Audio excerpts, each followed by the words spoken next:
নমস্কার বন্ধুরা, চলে এসেছি আবার একটা ভিডিও নিয়ে। আজকে সারাদিন শুধু তোমাদের সাথে গল্প হবে, কারণ কোনো কাজ নেই। তো চলো, আজকে কি খাচ্ছি মানে সকালের টিফিন, যদিও এখন ঘড়ির কাঁটা 12টা ছুঁই ছুঁই। আমার বর খেয়ে চলে গেছে, মেয়ের খাবার পাঠিয়ে দিয়েছি, তারপরে আমার খাবারটা দেখো।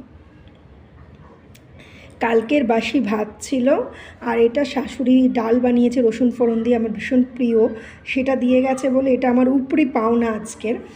আর কালকের বাসি রুটি ছিল একটা, আর শুধু এটা ডিমের অমলেট। আমার বাড়িতে ডিম থাকলে না আর কিছু চাই না, আমাদের তিনজনেরই। মানে এই হচ্ছে আমার খাবার আজকের। ভেবেছো বাসি রুটি বা বাসি ভাত? আমি দেখো খাবার খুব একটা বেশি অপচয় করতে একদমই ভালোবাসি না, খাবার যেটা থাকে আমি খেয়ে নিই। আর বাসি রুটি বাসি ভাতের কথা যদি কেউ নাক সিটকাও, তাদেরকে বলবো সায়েন্টিফিক্যালি গুগল চেক করে নিও, এতে প্রচুর পরিমাণে কার্বোহাইড্রেট থাকে। তো এটার মানে এটা নয় যে কার্বোহাইড্রেট থাকে বা ভাইটামিনস থাকে বা কিছু ভালোর কিছুর জন্য আমি খাবার অপচয় করি না বস। খাবার মানুষ অনেক কষ্টে উপার্জন করে এবং অনেক কষ্টে পায়, যারা পায় না তারাই একমাত্র তার কদর বোঝে। সেই জন্য আমি আমার বাচ্চাকেও শেখাই যে কোনোভাবে কোনো কিছুরই অপচয় করবে না, আর সেটা তো ভালোই রয়েছে।